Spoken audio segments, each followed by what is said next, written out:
আল্লাহ বললেন ইদা নুদিয়া লিস-সালামি ইয়াউমিল জুমআহ, জুমার দিনে আযান যখন দেয়া হয়, এই আযান দ্বারা উদ্দেশ্য হচ্ছে খতিব বসলে যে আযান 12:30 12:15টার দিকে যে আযান, এই আযান উদ্দেশ্য নয়। বিশ্বনবীর সময়ে এই 12:30 12:15টার দিকে যে আযান ছিল এটা ছিল না। বিশ্বনবীর সময়ে ছিল না, আবু বকরের সময়ে ছিল না, সাইয়েদনা ওমর ফারুকের সময়ে ছিল না। এটা চালু হয়েছে সাইয়েদনা উসমান যুন্নুরাইনের সময়ে। তখন মদিনাতে মানুষের সংখ্যা অনেক বেড়ে গিয়েছে, লোকজন আর জায়গা হয় না, মুসল্লিতে ঠাসাঠাসি।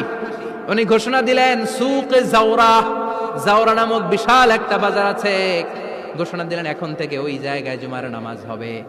মানুষ যেন আগ থেকে প্রস্তুতি নিয়ে আসতে পারে, এজন্য জাওরা নামক বাজারে উনি আর একটা আজান দেওয়ার প্রচলন করলেন। সুবহানাল্লাহ। সেখান থেকে আজ অবধি আমরা এই অতিরিক্ত আজানটা দিয়ে, এটা নবীর সুন্নাত না, এটা সাহাবীর সুন্নাত। বিশ্বনবীর সুন্নাহ মেনে নেওয়া যেমনি আবশ্যক, 4 খলিফার থেকে পাওয়া সুন্নাতগুলো মেনে নেওয়া আবশ্যক।